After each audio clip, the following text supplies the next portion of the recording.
Alrighty guys, I have been telling a couple of you guys that I would do a follow-up review of my Mustang 2150 RT.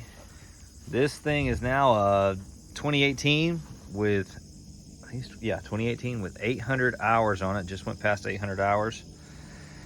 And yeah, so I thought we'd do walk around. It's been great.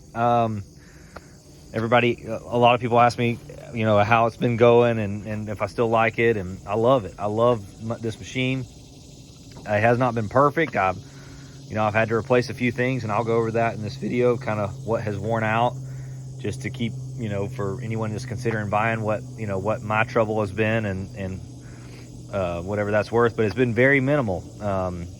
I wish I could have cleaned it, but I'm not in a place where I don't have a pressure washer with me right now, and I certainly don't have a vacuum. I wish I did, but so it's junky in there and dirty. But yeah, so 804 hours, I think. Same set of tracks. I do a lot of brush cutting, which is pretty easy on my tracks, as long as I stay straight on the hills. And I do a lot of grading, light grading, like site pads for buildings and carports and stuff like that. So yeah, first I'll go with the bad, then I'll go with the good things I've replaced in 800 hours. My switch went bad. My key switch went bad. I had to replace that. I had a fuse, I think it was a fuse that locks this cutter on place, go bad within the first few hours. That took a minute for them to find and figure out, but they replaced that under warranty, no problem. I had a hose. This hose wore out, and I replaced that. And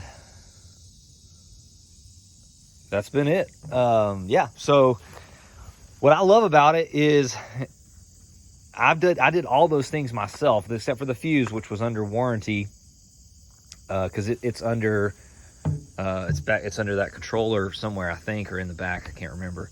But the hose was super simple and easy. Obviously, the switch took me literally a minute and a half to swap out. Oh, one more thing. My latch went bad back here. This right here went bad.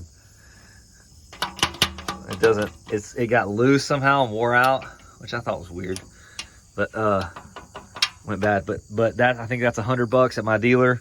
I just haven't had time to put it back on. Honestly, I popped this when I need to get in there. This sounds terrible, but I popped this light out, stick my hand up in there, and I touch this button right here. So if this ever happens to you, you just touch that button right there, feel it with your hand, touch it, and you're good. I've been religious with my filter changes. I run a double filter on my truck. I'll show you right here. So I run a water separator and a particulate filter off my pump.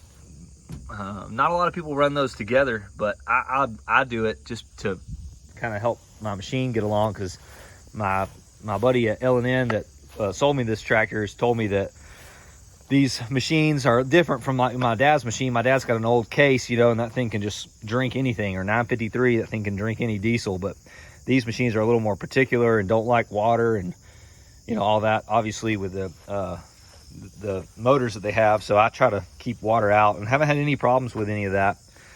Keep my filters changed, but even with, a couple of the issues that I've had, man, I can't complain about that. Like, I fixed all those myself.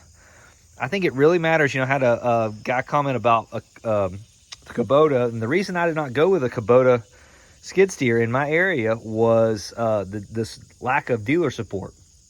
It was set up for like a farm, and when you do what like Bobcat work for a living, skid steer work for a living,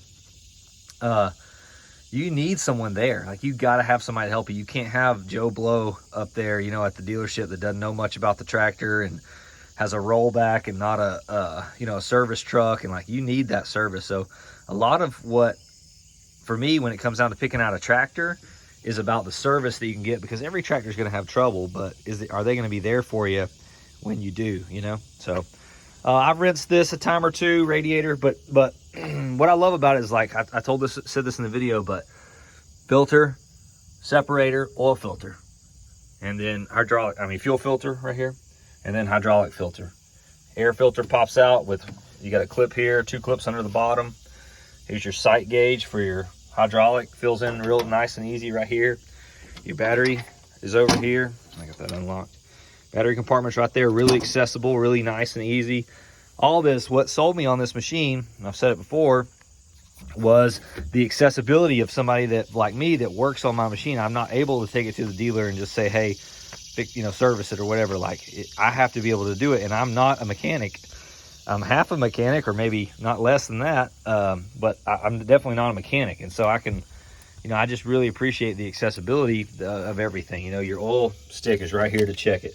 Your fill is right there. It's not, some of my other machines, it's like something down in there, where it's like, did that person think about servicing this when they designed it? So yeah, so it's been great. I love the power. Like I said, the original tracks I think the tracks are 22 inches wide, which I do retention ponds a good bit, and just kind of low-lying areas. And man, I do not advocate it, and I have been stuck a couple times over the past 6 years. But man, these tracks can go out not on water, but on swamp and come back. And if you make a lot of turns, you're screwed, right? But if you go straight forward and back, these things are awesome. They're so much better than the 12-inch tracks I had on my other machine. I think I had a Case TR270, but I love these wide tracks. I have not used, the automatic tensioner, which I've showed you, but is a button right here, right? You hit this button, and I've never used it, but you hit this button, and that front cylinder, that front wheel right here, is on a cylinder. Sorry for the sun. And it retracts in or retracts out, and you take the track off and put the other track on. Which there's no greasing. I've never greased these tracks in 800 hours. I used to, on my Case, I'd pop this thing off and pump grease in there. There's none of that, and it's been awesome. Like, you don't have to tighten any of that track setup, which is really, really cool. So I love that, and love the idea that they stay self-adjusting. I bent my step, I gotta fix on a tree.